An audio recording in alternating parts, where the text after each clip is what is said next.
Yes, good morning. Thanks for joining us again and welcome to the Racing Post. Good morning, Cheltenham, with thanks to our sponsors, Paddy Power. Once again, I'm joined by Paul Kealy, Natalie Green and our special guest today to tell you all about Constitution Hill and the other array of stars in the Nicky Henderson stable is Jerry McGrath. How are you, Jerry? Yeah, all good, Dave. Thank you very much. It's great to have you here. Yeah, we can't wait to hear all about him. So here's what's coming up on today's show. Of course, we're going to look back on day one. It wasn't bad, was it? It was unbelievable. Honeysuckle, Magic, Constitution Hill. What on earth is he? Jerry's going to tell us.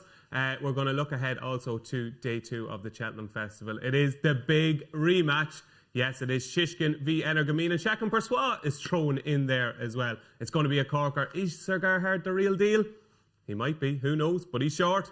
Can we get him beaten? We're going to find out soon. And we're going to look through all the rest of the action. And Natalie Green's favourite horse in training, Ahoy Senior, is running as well. Natalie, you must be very nervous, are you? Natalie red today. Yeah? Natalie red. Well, green yesterday, red today. Nervous, excited. About the show?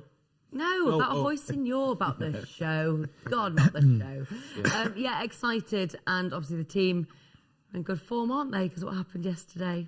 Egg on my face. I was thinking, you know, that game when you put the pie on, like that board game, it's got that pie. Yeah. You just slap it in your face. Yeah, we were going to play it at about... Yeah, I would let you slap me in the face with pie today. Because Corach Rambler, I was like, I hate the way it went, don't know the way of running, and that for me could have been one of the festival rides. You couldn't have been any more against Corach Rambler. It was like, this horse cannot win. Yeah, so throw pie at me. Yeah, but you know what? It's a new day. Put me in the stuff. A new day, a new dawn. But before we look at Wednesday's action, we have to look back on day one. Jerry McGrath, Constitution Hill, right? You see him every day. What on earth is that? Yeah, I suppose we thought he was special going into yesterday, and a lot of us obviously we thought he'd win, but you know, nobody expected to see him bolt up like he did. Like I kind of thought he was going to be a horse that won maybe 3-4 lengths and made hard work of it, but to win by 22, kind of hard held. Nico barely, like, you know, he got down to push him and, you know, he fell out the back door. He was going that quick, you know. It's crazy. I don't think anyone expected that. Tell me this, okay? We've heard the stories from Barry and from Nicky about, you know, what have we got here? That we can't get this horse to move, like when in the early part of his education at Seven Barrows. What was the first day when the buzz started in Seven Barrows? Was there a day where everybody went, what on earth is this? Yeah, I suppose there was really. It was probably back last October. He'd done all his steady work and all kind of his, you know, conditioning work, like slow work. And sounded very steady, was it? Yeah, exactly. It was nearly, yeah, it was very, some of it was very, you know, funny viewing. It was incredibly slow, some of it. But yeah, we did one bit of work, I suppose, last October when he finally got upside the horse and just pushed the button and he just took off. And it was nothing special. It was early doors, but from then on, he's always been kind of an eye catcher, I suppose, is probably the best way of putting it. And how high can this lad go? Can he go right to the top? Yeah, I think so. You know, everyone, you know, we were always fairly confident, but like you said, the world's his oyster at the moment, and hopefully he can continue to progress. And I suppose the decision will be made over the summer whether he has to go chasing or whether he'll go down the champion hurdle route. Well, you know what I'm going to ask now. What would Jerry McGrath do? I do think he could improve again for a fence, but I just think with connections, with the trainer, everything, I think he could be going down the champion hurdle route. And we're going to talk about Honeysuckle in a second, but there is a chance. Michael Buckley was on Look on Sunday last Sunday and he said, you know, I like doing things a bit differently. I wouldn't mind having a crack at Honeysuckle at Punchestown in the Paddy Power Champion Hurdle, of course, if both of them showed up.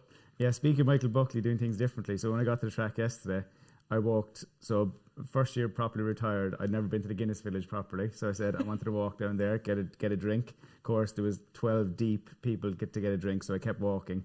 And I met Michael Buckley and his wife having a pint of Guinness at the bottom of the Guinness Village. And I said, we had a chat, and I said, I'm not, like, I expected you to be up in one of the boxes. And he goes, no, I just want to be down here amongst the crack. So I just thought it was very interesting that he was just trying to settle his nerves with a pint of Guinness. Do you know what? I love that. I love hearing that. Yeah, it was brilliant. I like that. Yeah, and do you know who probably was beside him? Natalie Green, were you? Oh, yes, I was actually.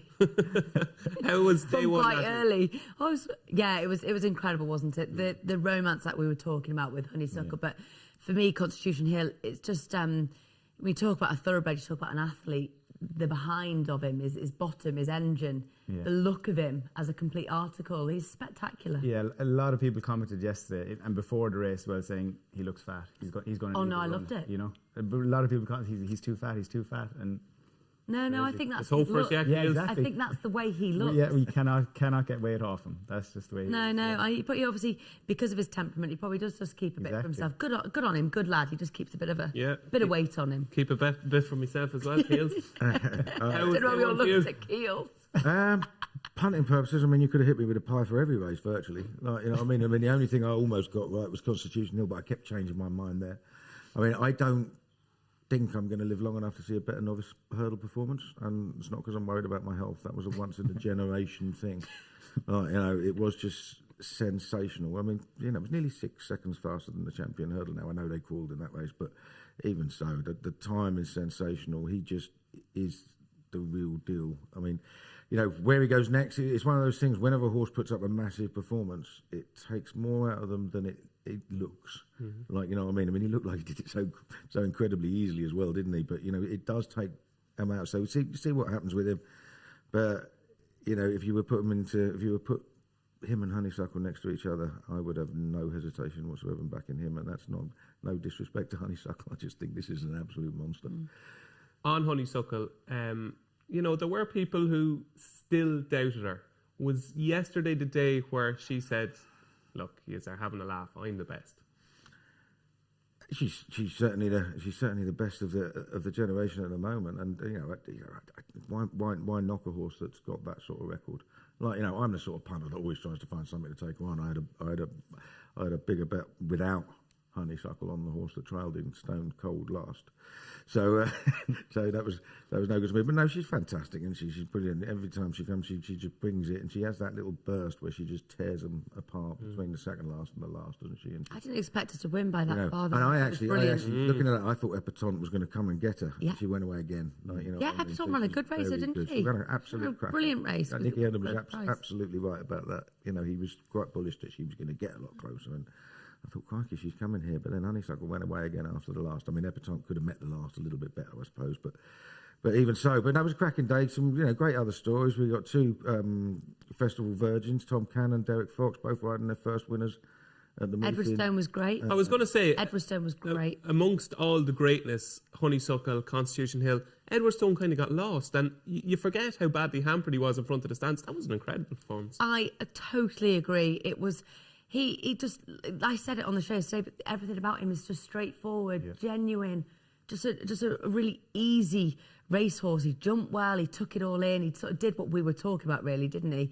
Not to blow our own trumpets, you know, but we all did tip him yesterday. I've got to blow my own trumpet a little bit after. Come to you in a second, Kealy. But no, it was a great performance, and again, a lovely story, wasn't it? You know, yeah, like you say, for Tom Cannon, Derek Fox. So the whole day couldn't really have gone any better in respect to the stories that we got, the horses that we saw.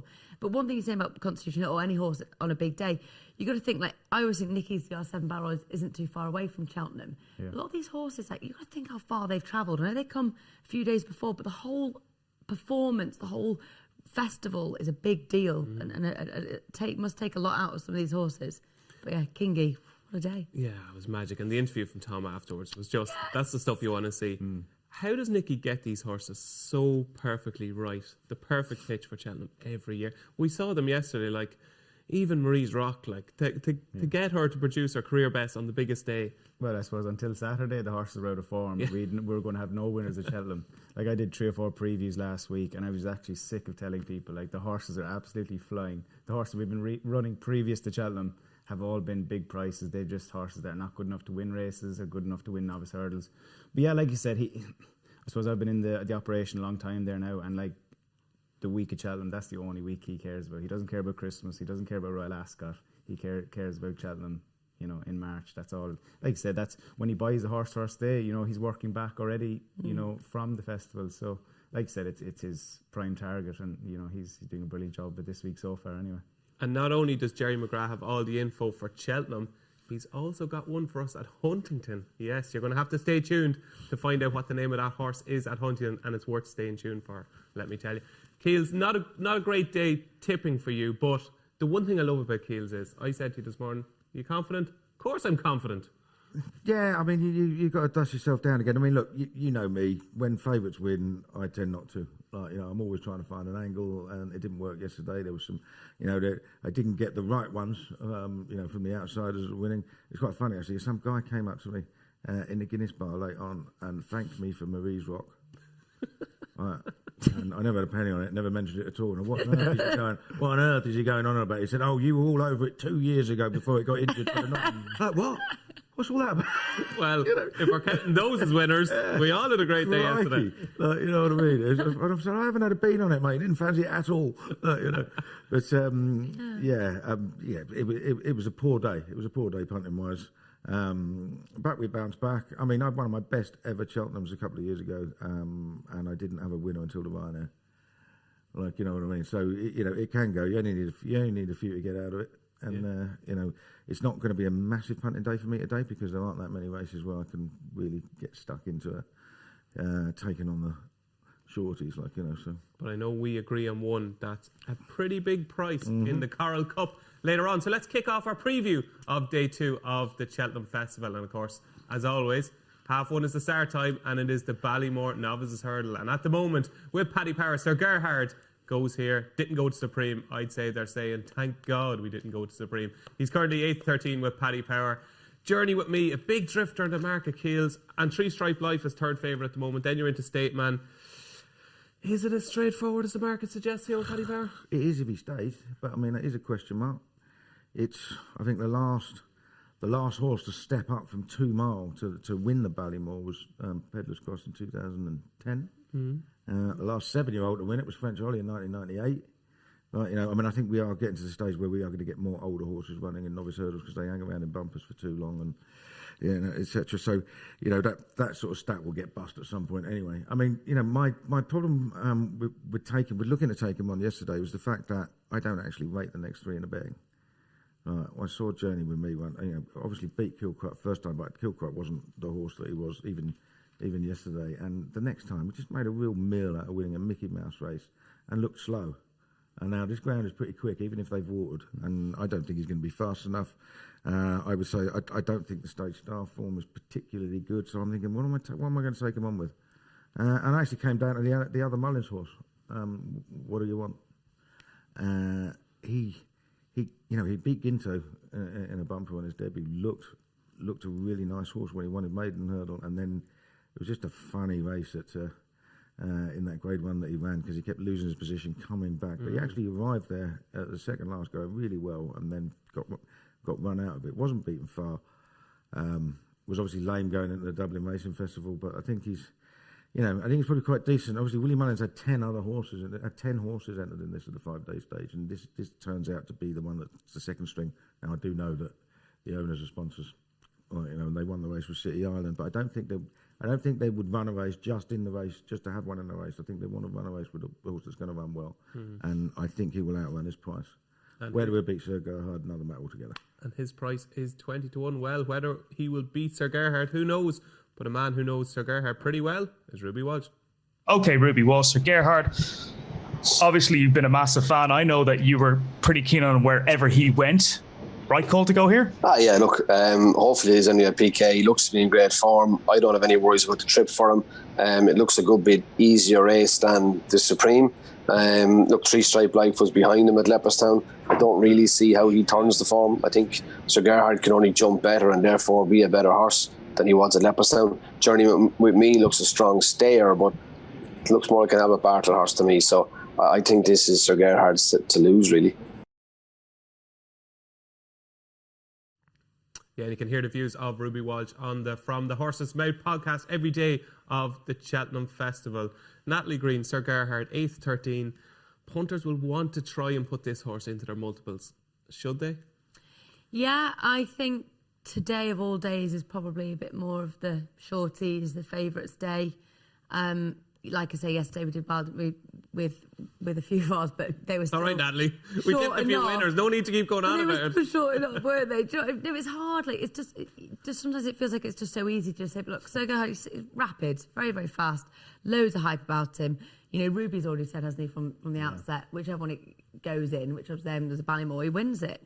I think, Ruby's one of the best around for analysis, so I'm not going to go against Sir Gerhard.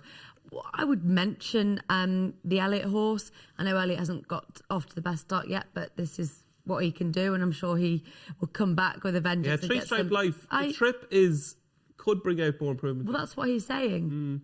So that's a positive, isn't it? And I know behind Sir Gerhard in that novice hurdle in Epperstown, but got well beaten, was never a match for him. But that up in trip, I think, I can see Three Stripe Life running a good race. I'm sticking with Sir Gerhard. I just realised you are completely in the Sheafley Park colours now. You've got the white, you've got the red, and you've got the blue cushion. Look at me here. Yeah, nailing your Firmly colours in the camp. to the Sir Gerhard mast. Jerry, what wins the Supreme? Is it a favourite to get punters off to the perfect start? Yeah, and I think it is. And to be fair, I think a lot of credit should go to Willie even before the race for sidestepping the Supreme. He could have very easily just puffed the chest out and said, we're going there, we're going to take the English horses on, but he didn't. He's very realistic. They've gone for what looks like an easier option. Do you think that's why he did it? Do you think he was a bit scared of Constitution Hill? I suppose with hindsight, I suppose he was entitled. Absolutely, but it's interesting. It's an interesting angle. Like, to be fair to 7 Bars, the vibes have been very strong about the horse the whole way through, haven't they? They've always, they put it out there that he was a good horse. He's a Grade 1 winner. So no, I think he's going to be a very hard horse to beat. People are kind of trying to find holes in him, crabbing his jumping a small bit, but no, I think over 2.5 it'll help him big time, and I think he'll get punters off to a very good start today. Yeah, I think if all the horses were the one price, I think we'd all be tipping Sir Gerhard, but you can see our selections on the screen there. 2 votes for Sir Gerhard. I think Sir Gerhard will probably win as well. But at the prices, I know the ground is probably a little bit quicker than Ideal Keels, but I think Journey With Me has gone out to a the other horses will be a little bit quicker than Ideal as well. Yeah. I just think what you did there. Yeah, that was very clever, Keels. For whatever, 8:30 in the morning, that's quite good.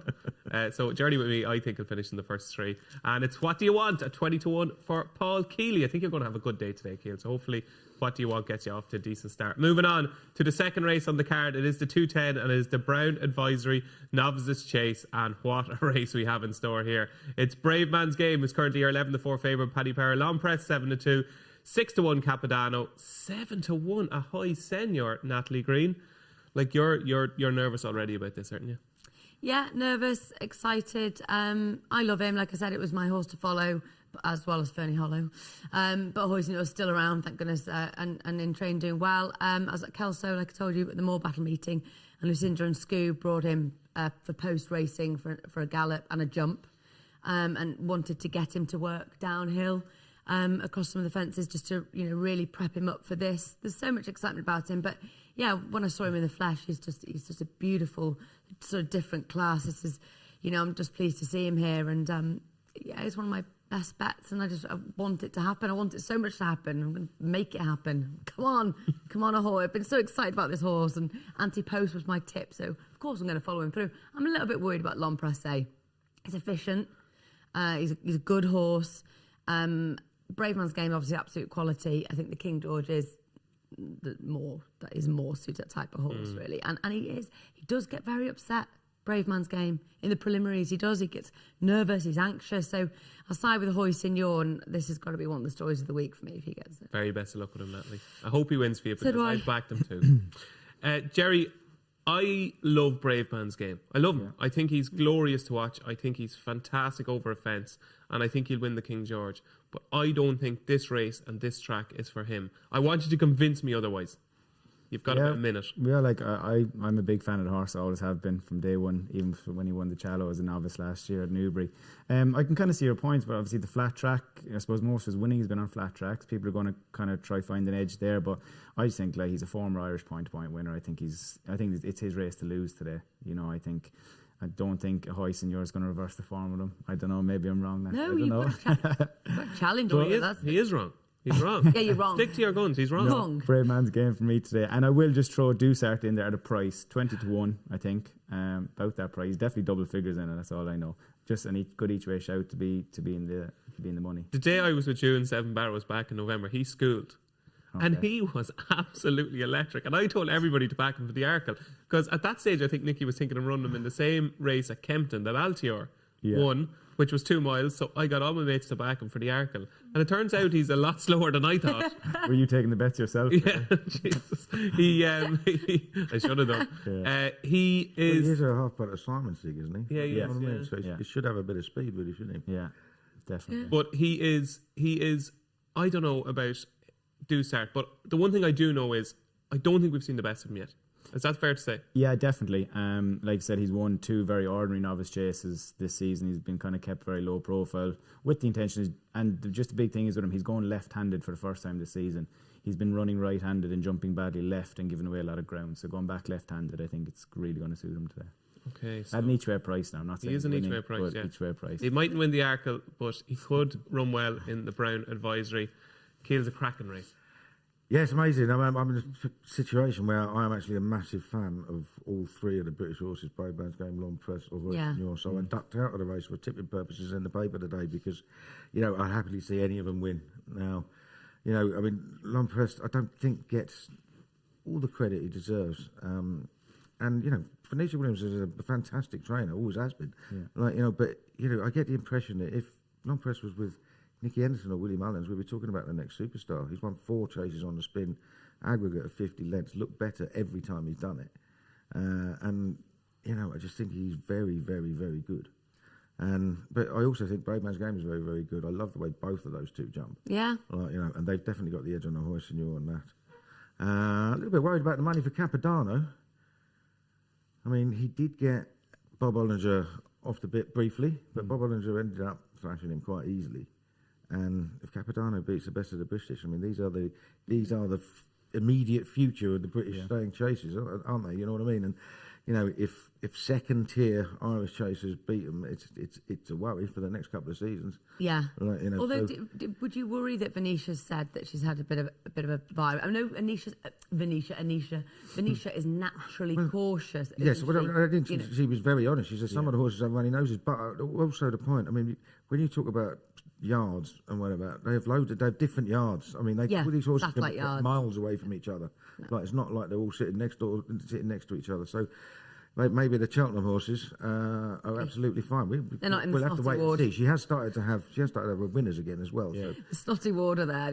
Yeah, I know. And he is. I think it's probably because people don't always see her so much as a festival trainer as well. You know what I mean? Like December, January, February, excellent. But very good at Sandown and Scilly Isles. He handles decent ground as well. Because it wasn't slow when he won out as well, and he got the Cheltenham form. Yeah. We had a nightcap last night. It was between midnight and 1 o'clock. And we had a very strong argument where I said Braveman's Game is definitely the best jumper in the race. He's one of the best novice jumpers I've ever seen. I thought you were going to start telling him about the religious argument. Oh, no. This is live. We cannot go down that.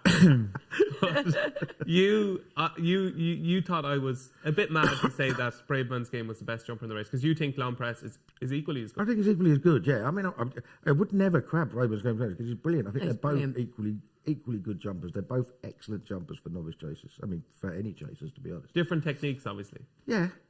But they're both, they're just both very efficient. More efficient, isn't he? He's just both. Well, I think they're both very efficient. Yeah. You're more relaxed today than you were last night with that argument. He's what are you on about? Tied himself out. It's like a puppy. Yeah. You hit the front two. Well, as you drove, I was able to have a few, wasn't I?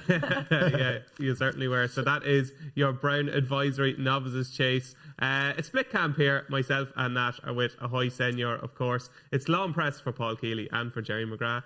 It is Braveman's Game. He is staying loyal. And before we get stuck into the Coral Cup, we've got a very special offer from Paddy Power.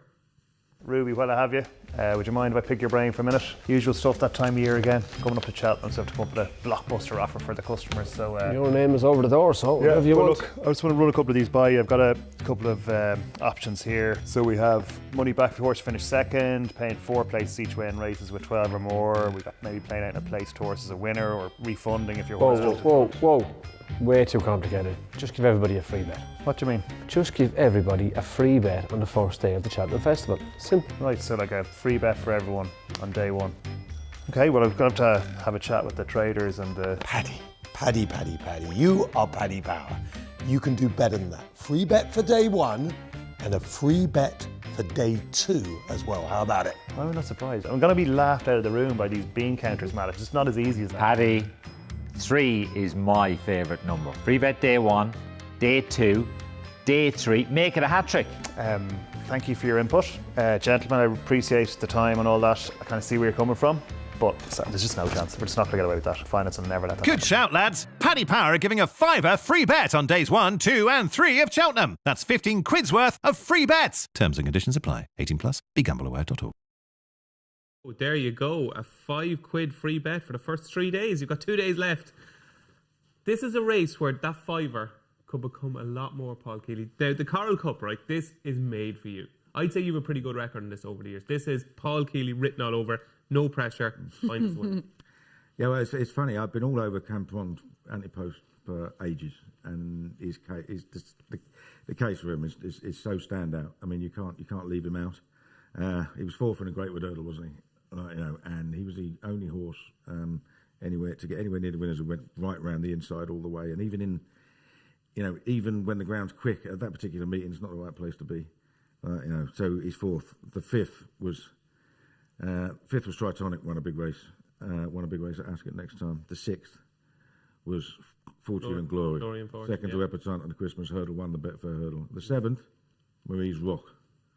She's just won a Cheltenham race, and that's her third race. The eighth was Botock Hash, who's won the National Spirit. Cormier was beaten Miles, who won 100 grand race at Kelso. The form is an absolute standout, and he's been kept back for this. And this is probably more his trip than the 2 mile. He won 2.5 mile races before that, including the Persian War, because he was still a novice at that point. So he's just got to go well. I mean, he should be favourite. But I managed to convince myself to back something else yesterday, as I do. McFabulous. Only won twice this season so far. Second to Stormy Island in the Well Kilt, and then ran in the Cleve last time, at a time when Paul Nicholls' horses weren't running at all well. And he breezed into the lead 2 out against Champ, against Paisley Park, etc. And he's never looked like a stay at 3 mile. He just got tired going to the last. But he's dropped, he went off 9-2 last year for the Aintree Hurdle, Grade 1. And he was rated 158 then. He's in here off 150 with first-time cheek pieces on. I think he's going to run a big race.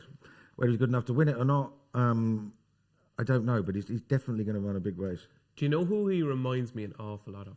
Top of the Game. Top of the Game was a very good novice who stayed over fences for a season longer than we thought, was just beaten in the Coral Cup. I'm nearly certainly ran off 150 as well. I think it was an almost identical mark. And I think McFabulous will obviously go chase next season. And to have that class in a race like this, massive. Wicklow Brave nearly won it. Yeah, plenty of horses have run really well off big weights, and obviously Nicky Henderson had one who won it, didn't he? A few years ago, William Henry. William Henry beat Wicklow Brave. Haven't forgiven him yet. Yeah. There you go. So you can run well off a big mark, and he's got Grade 1 form. He hasn't run in a handicap since destroying a field at Kempton the day after the Cheltenham Festival 2 years ago. That's right. Yeah, he is a very good horse. And it's like you stole my notes. I was capronned all spring. I was capronned. I'll back you both of them. There'll be forecasts and tricasts involved and all sorts. I promise you. So, I've done that. I'm certainly not deserting the other one. Yeah, no, but I think McFabulous 16-1. I think is a massive price. Nat, what do you fancy? Yeah, this isn't the type of race for me, to be honest. This is the type of race I'll probably have a couple of each ways, just a bit of fun. What about Ashdale Bob with a chance, double figures? That's something I can't ignore. It's looked increasingly classy since back hurdling. Obviously, it's Jessica Harrington. I kind of look at that, and boringly, I can see why St. Felician is the favourite-ish. I mean, it's still not a short price, is it? 6-1. 6-1. I mean, it's good enough for me. Hopefully this is going next time. Robbie Power, always obviously love that jockey booking. So I've got a huge opinion in this race. I prefer to side with you guys and hear what you have to say. Like, it is more Keels' type of thing. So yeah, St. Felician probably, if I have to make a pick, and I am going to probably have an each way on Ashdale Bob. Why not? Just pipped last time at Nav, and I tipped him in the paper. Gutted I was. Right on the line by the Devils coachman. Jerry McGrath, what do you fancy in the Coral Cup? Yeah, I kind of feel sorry for viewers, really, because I'm going to be boring and go Caprond again. I think it's one of those races you either need to be a solid Grade 1 horse running a handicap, or a horse that's been laid out for it. And like Keel said there, with Caprond, with connections, he's been mapped out for this race. Probably even as far back, probably 2 seasons ago, but even when he won a Chepstow, like last year in October, November, whenever it was, he's probably been mapped out for this race. And I agree, back up to 2.5. I think, it's his race to lose today. I think he's going to be set out. He's been set up for it. And just, like I said, I can see your point with McFabulous. And I just think it's interesting with Paul Nicholls this week. A few horses like Frodon yesterday back in the handicap. This lad, he could have gone for the World Hurdle. Instead, he's gone for handicap. It's just interesting that he's kind of taking the view with a few horses. Paddy Power Stayers Hurdle. Sorry. Yeah, that's all right. That's all right. My bad. That's all right. No, you get my point. I do. I absolutely do. Yeah. That is McFabulous. And so it's kind of a capronned McFabulous camp here on Good Morning Cheltenham. But let's find out what Matt Chapman fancies. Hello everyone, I'm back. It's Matt Chapman here for Paddy Pad. Day 2 of the Cheltenham Festival 2022. And of course it would be so easy to nap up Sir Gerhard or Shishkin, who are going to absolutely hack up. But my nap will come in the Coral Cup because I don't want to keep this game simple. I want to try and get a big price winner. And I'm going to go with Gamble Road for Nigel and Sam Twiston-Davis.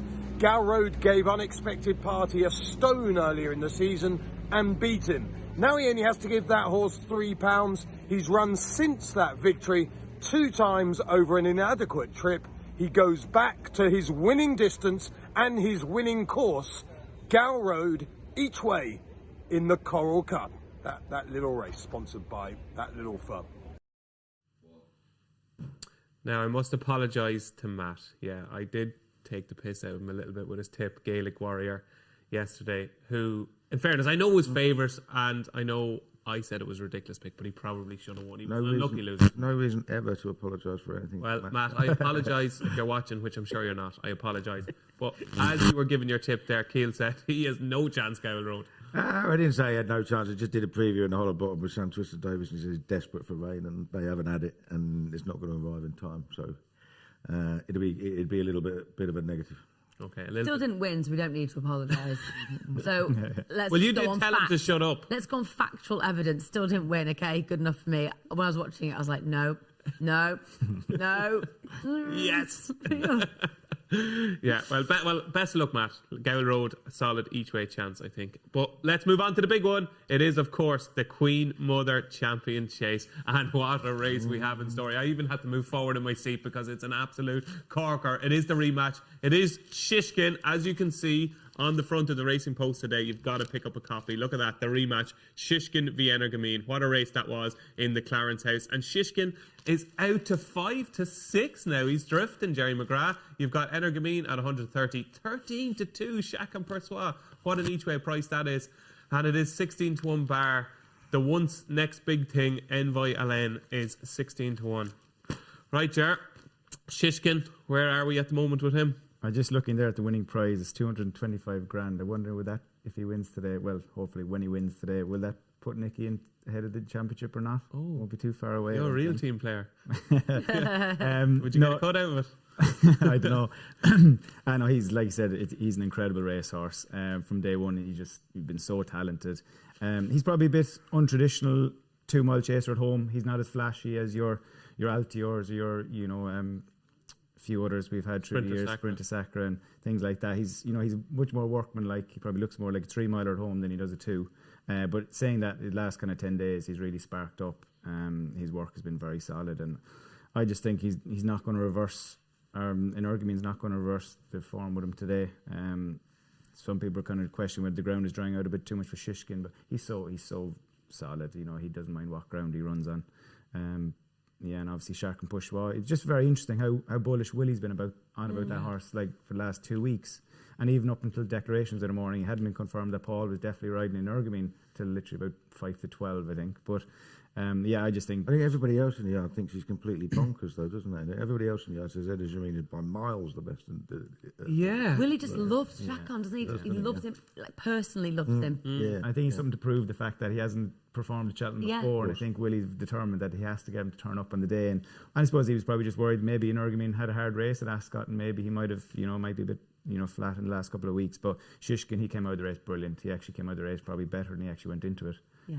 So I don't think it's good. And it's different. It's a lot different, is it, Cheltenham, to ask, like, you could argue, really, for Shishkin, we want to see he'd be even better, well, we know, but at Cheltenham against Energumene, because Energumene can go slightly to the right, Shishkin slightly to the left. So if you look at it in that way, I can't see it being reversed either. No, so definitely. It's 221 yards or so shorter, okay? Yeah. Is it a myth that horses really know how to win? Do you know what I mean? Like, even you see at Ascot, like, he would have been beaten reasonably well at the trip at Ascot, but it obviously wasn't that trip. Do horses actually, do the real good horses just know how to win? Know how to get the job done? Or is this a myth? Well, I suppose there's probably no scientific evidence behind it, but it's one of those, like, even though he's champion chase contender today, and he's an Arkle winner. He's a proper 2 mile. Like, this horse, I do think would win over 3 miles. Like, I do think this horse could win a King George. So I just, like, at Ascot the last day, in the last half furlong, whatever it was, he was only getting going. You know, if they had another lap, he probably would have been a lot further in front. He's a proper stayer, even though he's a solid 2 miler. He's got the speed for 2 miles. So I just, like, a few people have questioned, like, you know, the few previews, they were saying, you know, if they'd stopped the race at X amount of yards, Energumen would have won. But yeah, but that's such. Yeah, there's not though. Hang on a minute. Right, he could Please do not swear. He could baloney. He could not have got there any quicker at Ascot than he did. He could not have got there any quicker. It won't be a length though. Yes, I know, but 200 yards out, it was 2 lengths down. He could not have got there. I don't get it though. The distance is the distance. He only you ride the race according to the distance. No, but he was riding away for quite a while. It's not like it was like right, let's go. He was riding away for quite a while, and it was, you know, he was being that way. Don't get me wrong. I think she's going to win because I think he charge up the hill. But I do think he's a stayer, and this, given how quick the ground was. I mean, I know they said selectively water to maintain, but given how quick the ground was, this is a speed test, and you know, I can see him certainly trading bigger in money, and that's why he's probably had a little bit of a drift, because he is not going to be the horse going best 2 out. I think it's pretty much guaranteed that he's going to be off the bit, right? You know what I mean? But he will, like Altior, charge up the hill. Do you think it'd be like Altior's second champion chase, where he looked beaten, score? It could be because I think both Energumen and Chacun Bossois are much better than the horses that Altior was beating. Yeah. Like, you know, but Shishkin. Shishkin is obviously very, very good, but I don't think it's an absolute foregone conclusion. I'm going to come back to you in a minute. I just want to pick up on a point that you mentioned there about King George and stepping up and trip. Obviously, Altior did try it against Surname and it didn't work out. Because of that, do you think Nicky will be less inclined to go up and trip next season? I know we will come back to today, but I just think it's intriguing. Yeah, but it'll always be in the back of his head. You know what I mean? Because a lot of people said Altior left probably the rest of his latter career there that day at Ascot. But I think the important thing, like those horses, they hadn't had prep runs before they ran together at Ascot that day. Whereas when these two took each other on at Ascot the other day, they both had prep runs. You know, they weren't going in there needing the run. They were there. They were fit, ready for their life. He's a different type of horse. That's the other thing. You know, they're two totally different animals. So I do think this horse could go up and trip down the line. Not saying it's going to happen anytime soon, but and I hope he does, because I do think we might even see a better Shishkin over a bit further. Exactly right. He smashed up Chamblou in the Sydney Banks on his second completed start over hurdles, didn't he? And that's 2 mile 3 furlongs, and he was just going further and further clear at the end. You know what I mean? But today, the distance is the distance. I still think that he is going to win. And if you ask about any horse, temperament-wise, do they actually know? I don't think they know as in, like, hey, have a chat in the stable. I'm going to want to win this race today. But I think I've never jumping on that act. Hey, well, like a horse. But Shishkin, like, is one horse I'd say does want to win. Christ, he wants it. Yeah. And back to what Kealy said there, like about being off the bridle going to 2 out. I hope he's off the bridle going to 2 out, because if he's not, they're going to have gone steady and it's going to turn into a bit of a sprint maybe, and that won't suit him. Yeah, I hope. I hope he's from the back of 3 out. I hope Nico's starting to throw the reins at him a small bit. And then he loves it. Yeah, and once he sees that hill, he just loves it. Power up it. Would you be shocked if he was beaten today? I'd be devastated, yeah. Say no That's more. different to shocked. Yeah, it's more powerful word though. What will follow Shishkin home? I think probably an Energumen. I mean, is he going to be okay on quick ground? An Energumen? Yeah, well, he would like more rain, but I don't know. Yeah, I mean, Nubi Negro will be smuggled up there somewhere. Yeah. He's a fast horse. So I think I don't think he'll be completely disgraced. I mean, I know the others have got a fair chunk on him form-wise, but I think he'll definitely be thereabouts at the last. But others will get up the hill better than he will. I love Nubi Negro in this at a price. Dan, I know Dan's bullish by nature, so I love about him. But making this decision from early December, going to keep my horses really, really fresh for the festival, got the confidence to do that, got the facilities, obviously with his dad, show jumping, get everything right, good jumper. Harry, really enthusiastic, rising great confidence. I think Nubi on hope. I actually fancy Dan Skelton to have a really good week, and it was quite encouraging yesterday because I backed 2 friendly in the Fred Winter. and that was run at an absolute crawl. And I was hoping that they'd go fast, and it would help him settle, and he didn't, and he still managed to finish 5th. And that was one of his lesser lights. That's a good point. It's actually, a good sign. Yeah. That the horses are all okay. So I do think he's going to have a good week. Are we being disrespectful to Chacun Persois here? Like, I've said this all along. People saying he doesn't travel, he doesn't like coming out of Ireland. It's a very small sample size. It's 2 races. It is the Champion Chase last year where he was beaten a length and a half. Yes, he should have won. I get it. He should have won. And his Tinkle Creek, when he was just completely wrong, wasn't himself, he had a problem. And I think there is a little bit here of just, no, he doesn't travel. Let's just forget. Yeah, I mean, the other thing is he's a 10-year-old too. Like, so you've got that. I mean, only absolute superstars win Cheltenham Festival Grade 1s at the age of 10 or But is he not an absolute superstar? Well, he's close to it on his Irish form. But again, punters aren't going to latch onto a horse that failed at odds on last year and is now running against better horses. He's 13-2 each way. Is that not the each way steal of the week? I'm not sold. I really am not sold. Jeez, I've bought the ticket anyway. I'm sold. 13-2 Chacun Persois, I think, is cracking value. But I am in agreement with the rest of the panel. I think Shishkin is going to be very hard to beat. That is the Queen Mother Champion Chase. Now let's move on to one legend to another. Shishkin to Tiger Roll, because the Glenfarclas Cross Country Chase is the next race we're going to preview here on Good Morning Cheltenham. And it is, of course, about the legend, the pint-sized pocket rocket, 15-8 with Paddy Power. Delta Work, his stable companion kills. What on earth are they doing running them here? I don't know, but I mean they can't be expecting him to beat Tiger Roll. I mean, he's a very good horse, Grade 1 horse in his prime, isn't he? But he's not, he's not been in great form. Neither was Tiger Roll, mind. But I mean, he comes alive here, doesn't he? Yeah. Going for his 6th win at the festival. Like, I mean, you know me, cross country races, bumpers, they don't do it for me at all. But Tiger Roll's a legend, and obviously you're going to get that massive roar if he wins. He was shortest price favourite to be the widest margin winning horse of the week, and he's going to struggle now, isn't he? Yeah, but I do think it's still his to lose. On the previous circuit, there was a lot of negative talk about Prengard. It looks a weak race to me, and Tiger Roll's got his ground. It's just going to be hard to beat, 16 runners. I don't think we were expecting such a big field, were we? No, but it never really worries me. I don't think the defences are particularly hard to jump. It's just going round and round and round in circles slowly, isn't it? Like, you know what I mean? So I think it'll be all right. Remembering your way around. Yeah. That's it. Yeah. Have you ever ridden in a cross country? Yeah, I have. What? Yeah. This is like a stupid question because people will always ask it. But how do you know where you're going? Follow the one in front. Yeah, and just hope the guy. But what happens if you're in front? Yeah, I was going to say, and hope that you don't get instructions before and that you're told to make the running. Yeah, you're in trouble then. Is it as bonkers the layout as it looks on telly? Remember that time Davey nicked a race there? Yeah. Where he just took a different route. Yeah, everyone he thought, went he's got the wrong way. And he went, no, I knew where I was going. And it was fine. You know what I mean? He just stole about 10 lengths of everything. So it's straightforward enough. Yeah, it's straightforward enough. You get used to it. Yeah, you walk it a few times, you go around with the quad and stuff, you'll be okay. Not as hard as eventing, is it? Come on, you'd be all right. You'd be all right getting around it. You go around it on the quad. Yeah, exactly. That's cheating.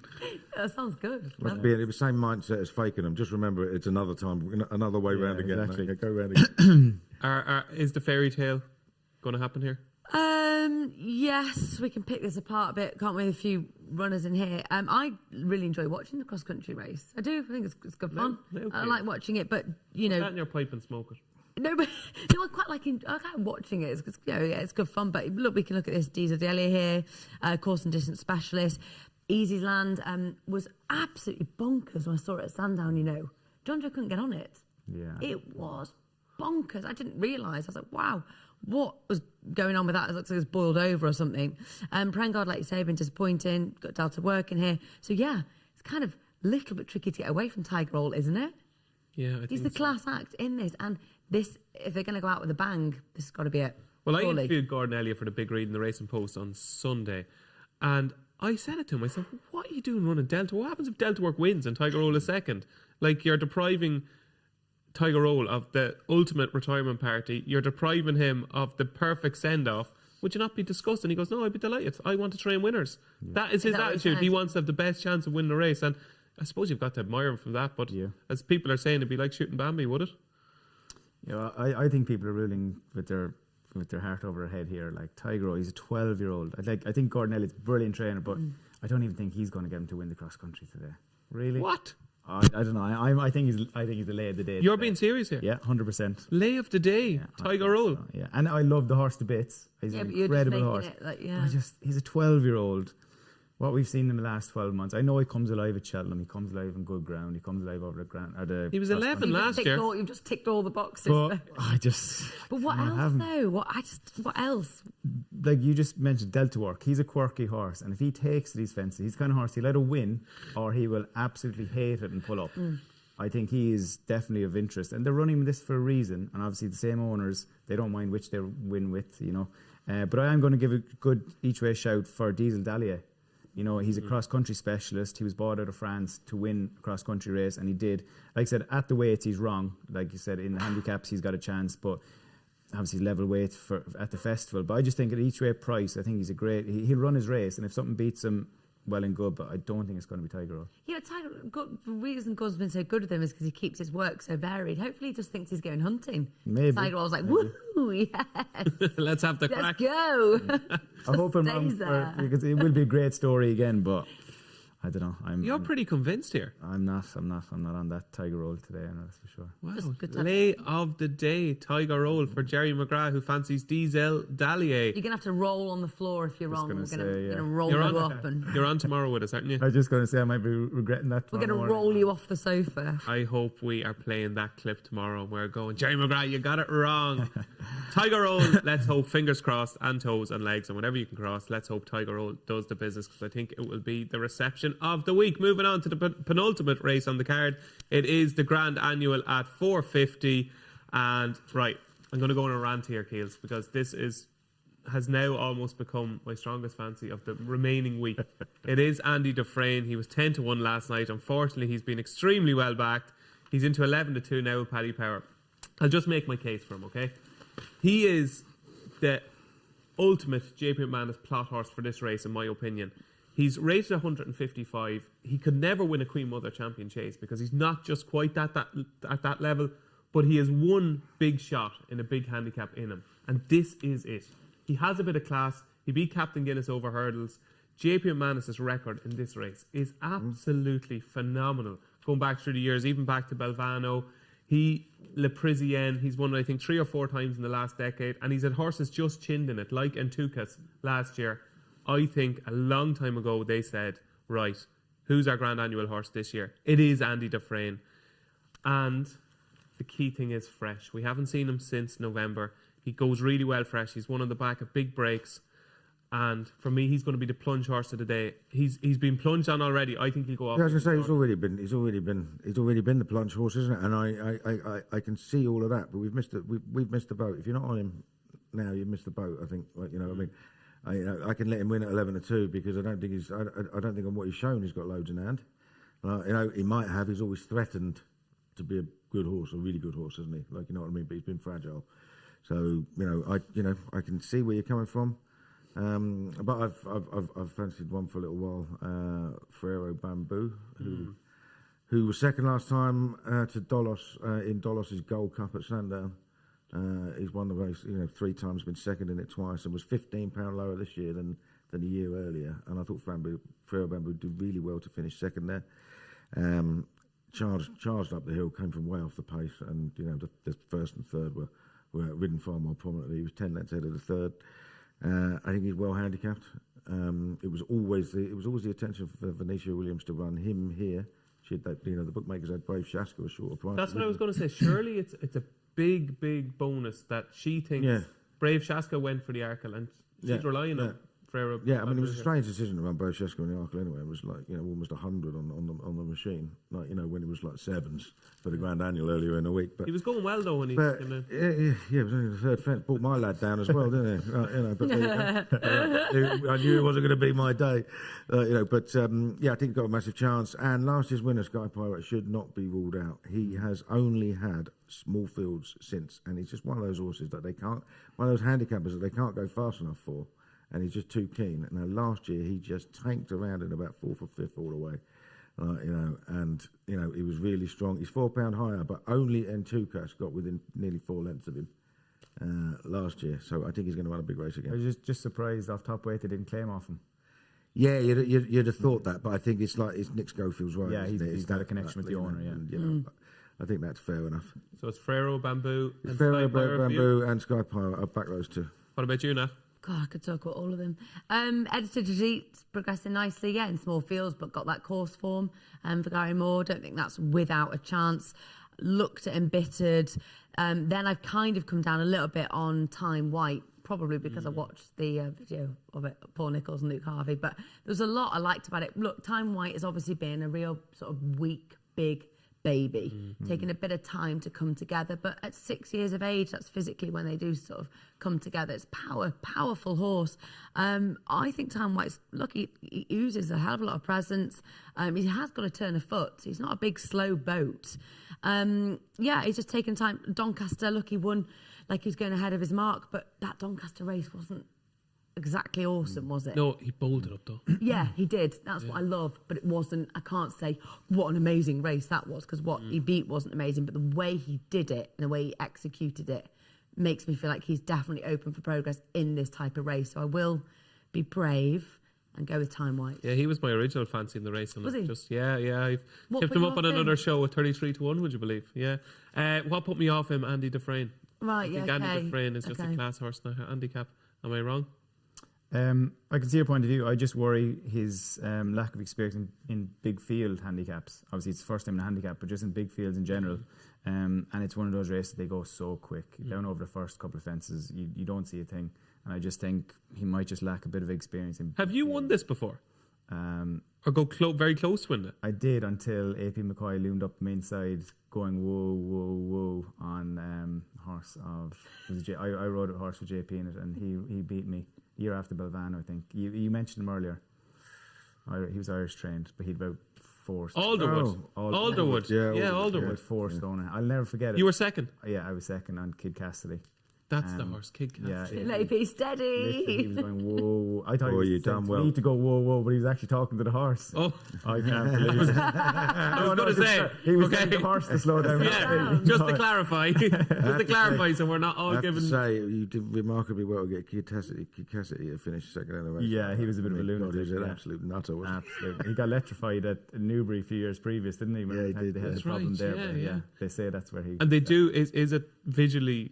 Does it ride like the way we see it? Is it just helter-skelter from the... It'd be interesting to look at time to see what the difference will be today in the Champion Chase as opposed to Grand Annual, because that might sound bonkers, but it might actually go quicker early in the Grand Annual than they would in the Champion Chase. There's a lot of pace in the race, isn't there? Yeah, a lot of pace in the race. Definitely.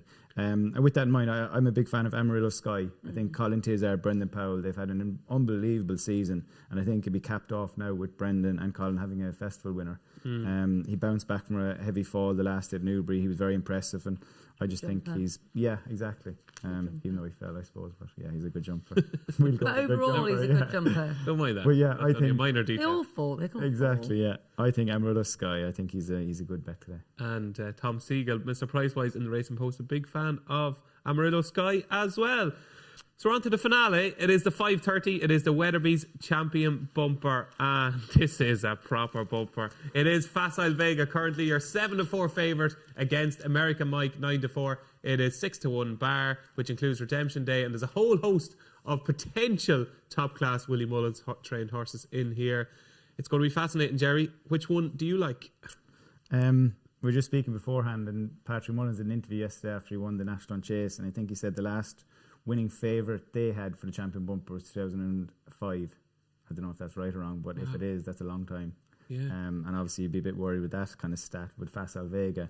I get the impression of Patrick, it was a very hard decision. You know, he kind of couldn't not ride Facile Vega, but he'd love to have ridden a few others. I'm going to, after kind of tipping a few short price horses earlier, I'm going to go for a horse at a bit of a price here. A horse of Paul Nolan's, Jour Machin. My French wasn't. I did German in school. No, French is not a strong point. That was quite good, I think. He got when his first bumper run, he got within 5-6 lengths of Facile Vega, And then he come out and won the next day, Julie, and he was impressive. And he did well to win at Navan because the gap closed. I was there. I did the analysis. Messy kind of race. It was a messy race. I thought he kind of got down and got the job done. And I just think it kind of 25-33 to 1. I think he's a good each way shout today. Interesting, because I know he was talking There's about a more preview to night this. you were at. There's more to this, isn't it? Somebody knows something here. Like, you got two people living in Britain, ex-jockeys, right? I go down to the Hollow Bottom, and Carl Llewellyn has said, "Give us your best bet." Carl Llewellyn said, "Give us your best bet for the week," right? And he said, "Well, I've got two at short prices, but I really think you should back Joyo Machine in the bumper." He never said anything else other than that, and I thought, I've never heard of this horse because I don't pay much attention to bumpers. And then last night, can you send in your selections in advance for the Wednesday show? And lo and behold, Joyo Machine. How does that happen? How does that happen? Paul Nolan is a very sociable guy. Yeah. He has a lot of friends. So, very likeable character. I would say, look, I would never ever back a short price horse in a bumper at the Cheltenham Festival because there might be a Monsignor, there might be a Q card in a smaller stable that comes out. Who knows? They're all babies. Yeah. Like, you can talk about what Very good great point. time and all that. But at the end of the day, they're still all babies, and they improve at ridiculous rates. So I wouldn't get involved. I don't actually follow, but I would say just follow that gossip. And There's something in this. Tell us the truth, Jerry. Is Joyo Machan your pick because of your eyes or because of your ears? Or both? Bit of both, I suppose. Right. Yeah, that's all we wanted to know. Both. That's all we wanted to know. Joyo Machan. Are we going to join this plunge? I just think you just have to read Graham. God, I can't speak today. Graham Rodway's article from the race. Sometimes Graham can't speak either. But it's fascinating what he's written here. I can see it going between. What's he saying? It's too long to, what Rodway said. It's too long to say, but just, about the between Facile Vega and American Mike. Look, I watched a few previews and Tony Mullins was like, they really like Facile Vega at home. That's enough for me, good enough for me. I mean, they think a lot of it is held in high regards. Of course I can see Facile Vega winning. American Mike, though, impressing his point, didn't he? Unchallenged, winning in 2 bumpers. You can't really go against that either, so it's tricky. I might be nuts in this and have a couple of pounds on Rosy Red Rum at 28 to 1 for Milton Harris, who has been in the most amazing form. She has so much to find on the figures. It could be a wacky wild card, but why not go wild in the last? 28 to 1, I might just have a couple of quid. What's the name again? Rosy Red Rum. Rosy Red Rum. I might, because I can just see the top 2, between them winning if I have to pick American Mike. But why not go for a big price and have a bit of fun in this? You just never know. I'm ashamed to say I've never even heard of her. No, she's it's a crazy, crazy pick. Okay, interesting. Why not be a bit crazy? Graham Rodway says, so get comfortable and find a ringside seat because it's one of the best races of the week. Yeah. Kealy, would you agree? It's a brilliant article, though, what he's written. I might come home early. Bumpers do not do it for me. I'm a jumps racing fan. Let's get them over some obstacles. There's going to be some superstars coming out of this, Jerry, isn't there? No matter what happens, no matter what wins, we're going to see something special, I think. Yeah, it's one of those races every year, horses that finish 8th, 10th, 11th, 12th to come out and win graded races later on down the line. It's a tricky race. You sometimes can have a hard race there, and it can be a very messy race. So it will be interesting. And I think like last year, remember Rachel? She got a very, very soft lead in Sir Gerard, didn't she? It can be tactical as well. And Mick Fitzgerald the other day was saying it's like the roughest race of the meeting provided. You know what I mean? So definitely. Well, there you see our picks on screen. Interesting. Joyo Machan. For Jerry, I think Facile Vega. I thought what I saw at Leopardstown was really, really special. Oh yeah, look, it says I've picked American Mike. I have no idea why. But let's be perfectly honest. That was you were having a wee sip of Merlot or something. No, what they've done is it's going to bury me because I quite like American Mike, but I've got a Rosy Red One. But hilarious. Yeah, just best of luck. It's a big price. You never know what could happen. It's just as we hit the frame. Let's see. She won't want too much rain, so we'll see. Might be a good thing. And it's time for the naps. The battle for Cheltenham's glory is well underway. Get a free £5 bet on any race on Wednesday at Cheltenham. Paddy Power. Ahoy. It is nap time. This is the moment of truth. The moment of truth. I think you've just given yours away there, Natalie. But Paul Kealy, we'll come to you first. This is going to... You're warming up yesterday. You were limbering up. You were doing your few stretches. Yeah. I've been all over Camp On for, about 6 weeks, and I jumped off it nap fabulous instead. But I had back both of them. Okay. Natalie Green, your nap. Yes, I know. I forgot we had to do the nap. Yes, I'll go with Ahoy Senior. Ahoy Senior. Jerry McGrath, your nap on day one of the Cheltenham Festival. He's on the front of the racing post, Shishkin. Shishkin is Jerry McGrath's nap, and mine, of course, it's Andy Dufresne. I just think he wins the Grand Annual. Now, what we got to do now is we've £100 from Paddy Power once again, and what a glorious start we had to this, because yesterday we all agreed on Constitution Hill. And Constitution Hill, which you, I'm sure, would have agreed with too if you were there. Yeah, it wouldn't. Constitution Hill, we were very generously given 5 to 1. So we've got £600 for the charity. Brilliant. So today, right, time for a big board meeting. What are we going to go for? Right, Keels, I can feel it in my waters today for you. What's your suggestion? Yeah, I would go with McFabulous. Let's go for a biggie. Okay. Now we've got some money in the bank. At least it's an educated biggie, not Rosie Redrum. Well, let's see. I'm a big McFabulous fan as well. So that's 2 votes for McFabulous because I think he's a bit like Andy Dufresne. I think he's a graded horse in the handicap. Are we happy with McFabulous? Yep. With gritted teeth, Jerry. You're I'll go. Paddy's not here unless we can persuade him to give us. Yeah, majority vote. I'll just go. Right. I've just spoken to Paddy and he's going to give us 20 to 1. McFabulous, right? 20 to 1. McFabulous. £100 win. That would be a nice £2,000 for the charity. Can we have 50 quid each way? Can't be out of frame, can it? Do you want 50 quid each way? Yeah, let's have 50 quid each way. Okay. Do it. Chicken. Extra places. 50 quid each way. Okay. You've not been. You should have bragging rights today on your win with Natalie yesterday, and you haven't even brought it up. Yeah, you wait until the final minute. You just of wait the until show. the end of the show just to quickly slip it in and then finish. Nap of the meeting, Statler. Yeah, no, well done. Well, credit where credit's due. I'm not a bitter person. I'm not a sore loser. Self-praise is no praise, though. So I needed you to say it. So well done. That was well organised before the show. So there you go. We're going to go for 50 quid each way on McFabulous in the Coral Cup to 250 at 20 to 1. Fingers crossed we can make it 2 days in a row. And we've got there, folks. That's it for today. You're here tomorrow. Yep. You're not here tomorrow. I am Where are you leaving going? the Cotswolds. I'm going down to London to join Dave Orton. And I'll be in the studio screaming my head off with him. Riding a finish every race. And I'm in the studio Friday as well. And then Saturday as well, the Midlands Grand National. You'll be wrecked come Sunday. I'll be wrecked. Well, listen, it's been absolutely fantastic having you here Thanks for the last for having 3 days. me. We have thoroughly enjoyed it. You've brought great energy to the show, and hopefully... Yeah, don't miss me too much. No, we'll try not. But hopefully we'll be back next year, and we'll do it all again. And Jerry, you're with us for the rest of the week? Yeah, if you'll have me. We certainly will. It's been a very impressive debut. More impressive even than Constitution Hill at Sandown. But it's going to be great for the rest of the week. And today, of course, it is day 2 of the Cheltenham Festival. It is the rematch. It is Shishkin v Energamine. Pick up your racing post and enjoy day 2 of the Cheltenham Festival.